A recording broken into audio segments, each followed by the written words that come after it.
கிறிஸ்துவுக்குள் பிரியமானவர்களே, மத்தேயு 19ஆம் அதிகாரத்தின் தியான பகுதிக்காக உங்களை அன்புடன் அழைக்கிறேன்.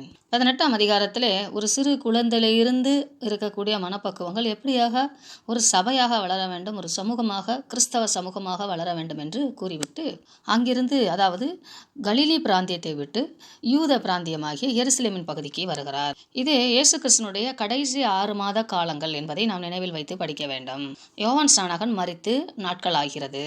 ஆதலால் தங்களுக்கான போதனைக்கான மெய்ப்பெண் இல்லாமல் மக்கள் தவித்துக் கொண்டிருக்கிறார்கள். கிறிஸ்து அந்த பகுதியிலே வந்தவுடனே திரளான ஜனங்கள் அவருக்கு பின் சென்றார்கள் என்று எழுதப்பட்டிருக்கிறது. அவர்களை அவர் சொஸ்தமாக்கினார் என்றால் அவருடைய ஆவி, ஆத்துமா, சரீரத்திலே அவர்கள் சுகமாக்கப்பட்டார்கள். இந்த அற்புதங்களை எல்லாம் பார்த்து கொண்டிருக்கிற பரிசேயர்களை இவரை எப்படியாகிலும் பழி சாட்டப்படுவதற்கான முகாந்தரத்தை கண்டுபிடிப்பதற்கு அவரிடத்தில் பல கேள்விகளை கேட்பார்கள். அதை போலவே இந்த தருணத்தையும் பயன்படுத்தி கொண்டு விவாகம் ரத்து செய்வது சரியா என்று கேட்கிறார்கள்.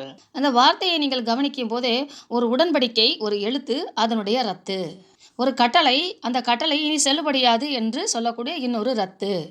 விவாகம் என்பது டாக்குமெண்டேஷன், எழுத்து வடிவிலான காரியமாய் இருந்திருக்கிறது, அட்டாட்சியாய் இருந்திருக்கிறது, ஒப்பந்தமாய் இருந்திருக்கிறது, உடன்படிக்கையாய் இருந்திருக்கிறது என்பதை நாம் புரிந்து கொள்ள வேண்டும். மேரேஜ் சர்டிபிகேட் இன்று அல்ல, ஆதி காலம் தொட்டு அது இருந்திருக்க வேண்டும். இந்த பகுதியிலெல்லாம் நீங்கள் ஆழமாக கவனித்து பார்ப்பீர்கள் என்றால் மேன்லினஸை அதிகமாக ஃபோக்கஸ் பண்ணியிருக்கும். மேன் டாமினன்ட் சொசைட்டியை இங்கே வெளிப்படுத்துகிறது. பெண் என்பவள் ஆண்களுக்காகத்தான், ஆண்களின் சொத்தின் கணக்கிலே ஒரு கணக்கு தான் பெண் என்பது போல அவர் யூதர்களுடைய மனப்பக்குவம் இருந்தது. ஆதலால் மனைவியை தள்ளிவிடுவது, தனக்கான பிரியமான மனைவியை சேர்த்து கொள்வது, இதெல்லாம் அவர்களுடைய பழக்கமாய் இருந்தது. பலதார மன பழக்கமுடையவர்களாய் இருந்தார்கள். பெண்களை அடிமைகளை போல நடத்துகிறவர்களாய் இருந்தார்கள். எப்பொழுது வேணாலும் உன்னை நான் ரத்து செய்து விடுவேன் என்ற ஒரு பிளாக்மெயில், பயமுறுத்துதலுக்கு மத்தியிலே பெண்களை கையாண்டார்கள். இயேசு கிறிஸ்துவனுடைய வாழ்வியலிலே நீங்கள் பார்க்கும்போது பெண்களுக்கு மிக சுதந்திரமான, விடுதலையான காரியங்களை அவர் செய்வார். பெண்ணுக்கான ஒரு தனி மரியாதையை கொடுத்த ஒரு ஆண்மகன் என்றால் அது ஆண்டவராகிய இயேசு கிறிஸ்துவை அல்லாமல் வேறொருவரும் இல்லை. பிற்காலங்களிலே அவருடைய சீசர்களுடைய எழுத்துக்களிலே எழுதும்போது பெண்களுக்கு மரியாதை கொடுத்து எழுதுவதையும் நான் காணலாம். அநேகமாக மத்தேயு, லூக்கா இவர்களெல்லாம் பெண்களுக்கு மிக மரியாதை கொடுத்து எழுதுகிறவர்களாய் காணப்படுகிறார்கள். பேதுருவும் அவனுடைய நிருபங்களிலே பெண்களுக்கு கொடுக்க வேண்டிய மரியாதையை கொடுக்கும்படி எழுதுகிறார். பவுலானவரும் தமது ஊழியத்திலே சரிநிகராக பெண்களை பயன்படுத்துவதையும் அவர்களை வாழ்த்துவதையும் அவர்கள் திருச்சபையை கண்காணியாளர்களாக பணி செய்யலாம் என்பதற்கான அத்தாட்சியையும் கொடுக்கிறார். அவர்கள் கேள்வி கேட்டபடினாலே கேள்வியையே பதிலாக வைக்கிறார் ஆண்டவராய் இயேசு கிறிஸ்து. இதை நாம் 4, 5, 6ஆம் அதிகாரங்களிலே சொல்லலாம். எந்த ஒரு சோதனை வந்தாலும் அது பிசாசின் மூலமாகவோ பிசாசின் பிள்ளைகள் மூலமாக வந்தாலும் எப்பொழுதும் ஆண்டவராய் இயேசு கிறிஸ்து வேத வசனத்தையே தனக்கு ஆதாரமாக எடுத்துக் கொள்வார். தேவன் அவர்களை உண்டாக்கினார், ஆணும் பெண்ணுமாக உண்டாக்கினார் என்று அந்த சரிநிகர் சமத்தை அங்கே வலியுறுத்துகிறார். புருஷனானவன் தான் தகப்பனையும் தாயையும் விட்டு பிரிந்து மனைவியோடு இசைந்திருப்பான் என்று தேவனுடைய கோட்பாடு. இன்றைக்கு சமூகம் இவைகளெல்லாம் தலைகீழாக மாற்றி வைத்திருக்கிறது. அவர்கள் ஒருவராக இருக்கும்படியாக, ஒரே மாமிசமாய் இருக்கும்படியாக படைக்கப்பட்டவர்கள். 2 என்றாலே செப்பரேஷன் ஆயிடும். அதனால அவங்க ஒரே மாமிசமாய் இருக்க வேண்டும் என்று சொல்லியே தேவன் படைத்திருக்கிறார். தேவன் பிரித்ததை மனிதன் இணைக்க கூடாது, தேவன் இணைத்ததை மனிதன் பிரிக்க கூடாது. அவர் இரவும் பகலையும் பிரித்தார், ஆனால் மனிதன் சேர்த்து வைத்துக் கொண்டான். பல நோய்களினாலே அல்லல் படுகிறான், மனநோய் பிடித்து அலைகிறான், வன்முறைகளும் கொடுமைகளும் பரவி வருகிறது. இப்படி எதையெல்லாம் தேவன் பிரித்து வைத்தாரோ அதையெல்லாம் மனிதன் இணைத்து வைக்கிறான். எதை தேவன் இணைத்து வைக்கிறாரோ அதை மனிதன் பிரித்து வைக்கிறான். அதைத்தான் இங்கே சொல்லுகிறார். தேவன் இணைத்ததை மனிதன் பிரிக்காதிருக்க கடவன். அவர் வேதத்தின் தேவனின் வார்த்தைகளை எடுத்து கையாளும் போது இவர்கள் மோசேயின் வார்த்தைகளை எடுத்து கையாளுகிறார்கள். ஏன் மோசே இப்படி உத்தரவு கொடுத்தார்? உங்களுக்கு விருப்பமில்லை என்றால் மனைவியை தள்ளிவிட்டு அவளுக்கு தள்ளுதல் சீட்டை கொடுத்து அனுப்பிவிடலாம் என்று ஏன் சொல்லியிருந்தார் என்று அவர்களும் கேட்கிறார்கள். அது உங்கள் இருதய கடினத்தின் நிமித்தமே என்று தேவன் அங்கே விளக்கப்படுத்துகிறார். உனக்கு வேறொருத்தி விருப்பம், ஆதலால் அவளை திருமணம் செய்ய வேண்டும், ஆனால் இவளை அடிமைப்படுத்தி விடுவாய், ஆதலால் அவளை தள்ளிவிட்டு அவள் நிம்மதியாக வாழட்டும், அவளுக்கு மரணமோ உபாதையோ உண்டாகாது இருக்கும்படியாக இந்த காரியத்தை அவன் உங்களுக்கு செய்தான். உங்கள் இருதயம் மிக கடினமான இருதயம், அவளை கொன்று கூட நீங்கள் விவாகம் செய்வீர்கள் என்பதினாலே அவளை உயிரோடு காப்பதற்காக அவன் அனுமதித்தான். இப்படி தள்ளிவிடப்பட்டவளை மீண்டும் விவாகம் பண்ணுகிறவன் விபச்சாரம் பண்ணுகிறவனாகவும் பண்ணுவிக்கிறவனாகவும் இருக்கிறான் என்று கூறுகிறார். சாலமோனை குறித்த அறிமுகத்தை சொல்லும்போது உரியாவின் மனைவியாகிய பத்சேபாள் என்றுதான் தேவன் தனது புத்தகத்திலே எழுத விரும்புகிறார். ஒரு முறை திருமணமானால் அவர்களுக்கு பிறக்கும் குழந்தைகள் அந்த சந்ததி அவனுடைய பேராலே தான் அழைக்கப்படும். இது தேவனின் கணக்கு. இதற்குள்ளாக அநேக விமர்சனங்கள் இருக்கிறது, இறையியல் சார்ந்த சத்தியங்கள் இருக்கிறது, அறிவியல் ஆன்மீக காரியங்களிலே இன்னும் இதற்கு ஆழமான அர்த்தங்கள் உண்டு. அவைகளெல்லாம் நாம் இந்த மாதிரி ஆடியோ காரியங்களிலே டிஸ்கஸ் பண்ண முடியாது. இவர்கள் நேர்முகமாக ஒருவர் பேசிக் கொண்டிருப்பதனாலே சீசர்களுக்கு இதிலே ஆழ்ந்த சந்தேகம் வந்து விடுகிறது. அதனால் தேவனிடத்திலே மனைவியை குறித்தான காரியம் இப்படி இருக்குமானால் விவாகம் பண்ணுகிறது நல்லதல்ல என்றார்கள். இங்கே ஒரு மனிதனின் ஆணின் கூட்டமைப்பு ஆர்கியூமெண்ட் போய் கொண்டிருக்கிறது என்பதை நாம் புரிந்து கொள்ள வேண்டும். கிறிஸ்து மாத்திரமே பெண்களை மனதிலே கொண்டு பேசிக் கொண்டிருக்கிறார். 5ஆம் வசனத்திலே பார்க்கும்போது புருஷனானவன் தன் தகப்பனையும் தாயையும் விட்டு பிரிந்து மனைவியோட இசைந்திருப்பான் என்று இயேசு கிறிஸ்துவானவரும் ஆண் ஸ்திதியிலிருந்து ஆண் பக்கத்தில் இருந்து அவரும் பதில் கொடுப்பதை பார்க்கிறோம். சீஷர்களும் இங்கே அவர்களும் அதே நோக்கத்தோடு தான் இருக்கிறார்கள். அப்பனா பெண்களை விவாகம் பண்ணக்கூடாது என்று அவர்களும் கிட்டத்தட்ட பெண்களை ஒரு சம்பத்தாகத்தான் கணக்கிட்டிருந்தார்கள். அது தேவனுடைய படைப்பு, தேவனுடைய வரம், தேவனுக்குரியவர்கள் என்ற எண்ணம் அவர்களுக்கு இல்லை. இந்த 2 தேவ படைப்பும் ஒன்று சேர்ந்துதான் சந்ததிகளை உருவாக்குகிறோம் என்பதை அவர்கள் மறந்து விட்டார்கள். அப்பொழுதுதான் ஆண்டவர் சொல்லுகிறார், நீங்கள் சொல்லுவது சரிதான், அதற்கென்றே விசேஷித்த வரம் வேண்டும். திருமணம் இல்லாமல் வாழ்வதற்கு ஆணுக்கோ பெண்ணுக்கோ விசேஷித்த வரம் வேண்டும். குழந்தை பாக்கியம் இல்லாதவர்களை இந்த உலகம் சபிக்கும். ஆனால் தேவனோ அவர்களை அப்படி சொல்லவே இல்லை. கிறிஸ்து பிறக்கும் வரைக்கும் அதை ஒரு காரியமாக தேவன் வைத்திருந்தாலும், ஏனெனில் பிசாசானவன் கிறிஸ்து பிறக்க கூடாது என்ற நோக்கத்தோட செயல்பட்டு கொண்டிருந்தபடினாலே அவர் பிள்ளை பேற்று இல்லாதவர்களை ஒதுக்கி வைப்பது போல எழுதப்பட்டிருக்கும். அதே வேளையிலே அவர்களுக்கு சந்தானம் உண்டாவதற்கான வழிகள் உண்டாகும் போது அதை ஏற்றுக்கொள்கிற ஆண்டவராகவும் இருப்பார். தாமார், பத்சேபாளின் மகன் சாலமோன், ரூத்தின் பிள்ளைகள், இப்படியெல்லாம் ஆங்காங்கே ஆண்டவர் நான் உங்களை ஏற்றுக்கொள்கிறவர் தான் என்பதை ஒளிவு மறைவாக எழுதி வைத்திருப்பார். இங்கே சொல்லப்பட்டிருக்கிற அன்னகர்கள் என்றார் 3ஆம் பாலினத்தவர் மற்றும் அரசியல், அரசாங்க, அரசவை சார்ந்த சூழலிலே அன்னர்கள் ஆக்கப்பட்டவர்கள், அதாவது விதை அடிக்கப்பட்டவர்கள் என்று சொல்லப்பட்டிருக்கும். பரலோக ராஜ்யத்தின் நிமித்தம் சுய இச்சையை கட்டுப்பாடோடு ஆக்கி கொண்டு தேவனுக்காகவே வாழ்ந்தவர்கள் அன்னகர்கள் என்று 3 விதமான அன்னகர்கள் சொல்லப்பட்டிருக்கிறது. பிறந்தவர்கள், அர்ப்பணித்துக் கொண்டவர்கள், அப்படி ஆக்கப்பட்டவர்கள்.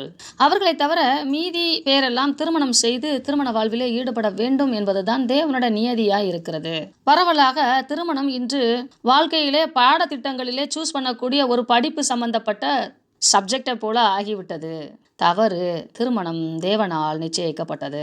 18, 19ஆம் அதிகாரங்களிலே நான் மீண்டும் வலியுறுத்த விரும்புவது என்னவென்றால், யூதர்கள் பெண்களையும் குழந்தைகளையும் மதிக்கவே மாட்டார்கள். இந்த 2 அதிகாரத்திலும் இயேசு கிறிஸ்துவானவர் அவருடைய அடிப்படை அந்த கோட்பாடுகளை உடைத்து எறிவதை நாம் பார்க்கலாம். 13ஆம் வசனத்திலிருந்து நீங்கள் வாசித்து பார்க்கும்போது, பிள்ளைகளை அவரிடத்தில் கொண்டு வந்தார்கள். எருசலேமுக்கு அருகாகிலும் இருந்த பெண்களும் குழந்தைகளும் கிறிஸ்துவை தேடி வந்தார்கள். ஆனால் ஆணின வர்க்கமான அந்த சீசர்கள் இன்னும் முழுமையாய் கிறிஸ்துவின் தன்மையிலே பக்குவப்படாதபடினாலே அவர்களை வரவிடாதபடிக்கு அதட்டினார்கள்.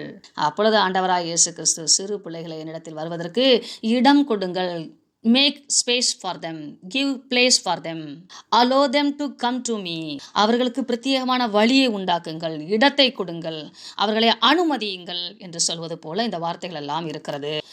குழந்தைகள் என்னிடத்தில் வருவதற்கு தடை செய்யாதிருங்கள், ஏனெனில் என்னுடைய ராஜ்யம் அவர்களுக்குரியது.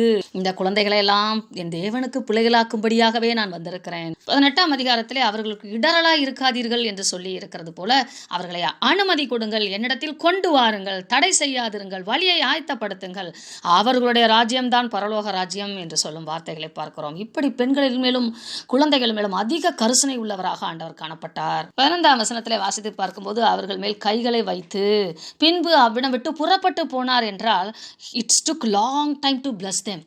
ஆண்டவராய் இயேசு கிறிஸ்து தன்னிடத்தில் வந்த அத்தனை குழந்தைகளையும் தொட்டு ஆசீர்வதிப்பதிலே நேரம் எடுத்துக்கொண்டார். ஆதலால் அவர் கிளம்பி, அதாவது முகம் கழுவி கிளம்பி புறப்பட்டு போவது போல எழுதப்பட்டிருக்கிறது. இப்படி வழியிலே சென்று கொண்டிருக்கும் போது வாலிப வயது உடையவன் வருகிறான். கிறிஸ்து சில்ட்ரன் மினிஸ்ட்ரி பண்ணியிருக்கிறாரு, உமன்ஸ் மினிஸ்ட்ரி பண்ணியிருக்கிறாரு. 16ஆம் வசனத்திலிருந்து அவர் வாலிபர்கள் முகாமும் நடத்தியிருக்கிறார் என்று மத்தேயு குறிப்பிடுகிறார். மத்தேயு இயேசு கிறிஸ்துவை பன்முக தன்மையாளராக, நல்ல ஒரு ஆன்மீக சிந்தனையாளராக, அவர் ஆண்டவர் என்று குறிப்பிட்டாலும் ராஜாதிராஜா என்று குறிப்பிட்டாலும் நமக்கான ஒரு நல்ல குரு, வழிகாட்டி என்பதை அடிக்கடி சுட்டி காட்டுவதை பார்க்கலாம். இந்த வாலிபன் இயேசு கிறிஸ்துவை நன்றாக அறிந்திருக்கிறான். அவர் நல்லவர் என்று அறிந்திருக்கிறான். அவர் போதகர் என்று அறிந்திருக்கிறான். அவரிடத்தில் நித்திய ஜீவனை கேட்டு பெற்றுக்கொள்வதற்கு சிறந்த இடம் என்பதையும் அறிந்திருக்கிறான். இவையெல்லாம் அறிந்தவன் நான் இன்னும் என்ன நன்மையை செய்ய வேண்டும் என்று சொல்லி தனது சரீர உழைப்பினாலே இந்த நித்திய ஜீவனை பெற்றுக்கொள்ளலாம் என்று விசுவாசிக்கிறதை பார்க்கிறோம். இன்னும் ஏதாகிலும் நான் டொனேஷன் கொடுக்க வேண்டுமா என்றால் நான் அதே டொனேஷன் கொடுத்துட்டு இருக்கிறேன் என்று தன்னை குறித்தான ஒரு செல்ஃப் பூஸ்டிங் இருக்கிறது என்று அர்த்தம். இதை ஒரு வகுப்பறையிலே ஒரு சிறந்த ஆசிரியரும் அதே வகுப்பறையிலே படிக்கிற நல்ல மதிப்பெண்களை பெறுகிற ஒரு மாணவனும் பேசிக்கொள்வதை போல நீங்கள் புரிந்து கொள்வீர்களானால் இந்த உரையாடல் மிக ஒரு சுவாரஸ்யம் நிறைந்த பகுதியாக காணப்படும். அவன் அடிமனதின் ஆழத்தை அறிந்த ஆண்டவர் அவனிடத்துல ஒரு சிரித்து விட்டு, என்ன ஏன் நீ நல்லவன் சொல்ற, நீ யாருமே நல்லவன் சொல்ல மாட்டியே அப்படின்ற மாதிரி சொல்றார். சொல்லிட்டு தேவன் ஒருவரை தவிர நல்லவன் இந்த பூமியிலே இல்லையே என்று ஆண்டவர் சொல்லுகிறார். ஏனெனில் அவன் தன்னை நல்லவன் என்று எண்ணிக்கொண்டிருந்தான், தனக்குத்தானே கிரெடிட் கொடுத்து கொண்டிருந்தான். அதை சுட்டு காட்டுவதற்காக ஆண்டவர் பூமியிலே ஒருவனும் நல்லவன் இல்லையே என்று சொல்லுகிறார். உனக்கு நித்திய ஜீவன் வேணுமா, வேணும்னா கற்பனையை கைக்கொள் அப்படின்னு சொல்லுகிறார். ஏனெனில் அவன் கற்பனையை குறித்தான பாதி புரிதல் தான் கொண்டிருந்தான், பாதி அவன் புரிந்து கொள்ளவில்லை. அதைத்தான் கீழே அவன் 18, 19 வசனங்களிலே சொல்லும்போது எவைகளை என்று கேட்கிறான். ஒரு ஆசிரியருக்கும் மாணவனுக்கு இடையாக ஒரு நையாண்டித்தனமான ஒரு உரையாடலை இங்கே பார்க்கலாம். அந்த ஆசிரியர் சிரித்து கொண்டு, தெரியாத அவனுக்கு கொலை செய்யாதிருப்பாயாக, விபச்சாரம் செய்யாதிருப்பாயாக, களவு செய்யாதிருப்பாயாக, பொய் சாட்சி சொல்லாதிருப்பாயா, உன் தாப்பனையும் தாயும் கனம் பண்ணுவாயாக, உன்னிடத்தில் அன்பு கூறுவது போல பிறனிடத்திலும் அன்பு கூறுவாயாக என்பவைகளையே என்றார். இங்கே கேள்விக்கான பதிலாக ஒரு உரையாடலாக இந்த டிபேட் போய்கொண்டிருக்கிறது. அந்த வாலிபன் நையாண்டியாக, இவைகளெல்லாம் நான் சிறுவது முதல் செய்து கொண்டிருக்கிறேன். யாரிடத்தில் சொல்லுகிறான்? கிறிஸ்துவனிடத்தில் சொல்லுகிறான். அவர் நல்ல போதகர் என்று அறிந்தே சொல்லுகிறான். அவனுக்கு தனது ஆவிக்குரிய வாழ்க்கையிலே ஒரு பெருமிதமான பெருமையை கொண்டிருந்தான். தான் செய்வதுதான் சரி என்று நினைத்திருந்தான். தனக்கென்ற ஒரு அளவுகோலை தனக்குத்தானே நியமித்திருந்தான். அவனுக்குள்ளாக நல்ல ஒழுக்கமும் சீர்கேடும் ஆன்மீக சிந்தையும் யூதர்களின் பழக்க வழக்கங்களும் நல்ல செல்வாக்கும் அழகும் வாலிபமும் நிறைந்திருந்தாலும் அவன் மனதிலே திருப்தி இல்லை என்பதை இது வெளிப்படுத்துகிறது. சுய முயற்சியினாலே கிறிஸ்துவின் ரட்சிப்பை, சமாதானத்தை, அமைதியை பெற்றுக்கொள்ள முடியாது. சரீர முயற்சி அற்ப பிரயோஜனம் என்று பவுல் எழுதுகிறார் அல்லவா? அப்பொழுதுனா அப்ப நம்ம என்ன செய்யணும்னா, கிறிஸ்துவோடு சேர்ந்த சரீர முயற்சியும், நான் சாக வேண்டும், கிறிஸ்துவே என்னில் வெளிப்பட வேண்டும் என்ற அந்த நோக்க சிந்தையிலே செயல்பட வேண்டும். அநேகர் இந்த விதத்திலே இதை யோசிப்பதே இல்லை.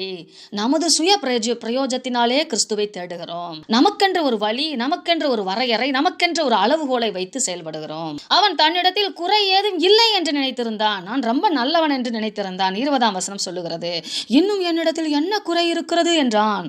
ஒரு நல்ல குரு அழகான dialogue, leave everything follow me என்று சொல்லுகிறார். இந்த பூமியின் சகல சம்பத்துகளையும் விட்டுவிடு, என்னை பின்பற்று. விட்டுவிடு என்பதை காட்டிலும் பிறருக்கு கொடுத்து விடு. நீ உன்னிடத்தில் அன்பு கூறுகிறது போல பிறரிடத்தில் நீ அன்பு கூறவில்லை என்று அங்கே அடிக்கோடிட்டு காட்டுகிறார். அந்த வாலிபன் மிகுந்த ஆஸ்தி உள்ளவனாய் இருந்தபடியால் துக்கமடைந்தவனாய் போய்விட்டான். ஏனெனில் அவனுடைய நம்பிக்கை கிறிஸ்துவின் மீதோ தேவனுடைய கற்பனையின் மீதோ அல்ல, ஆஸ்திகளின் மேல் இருந்தது. அவனுக்கு ஆஸ்தியும் வேணும், கிறிஸ்துவும் வேணும்.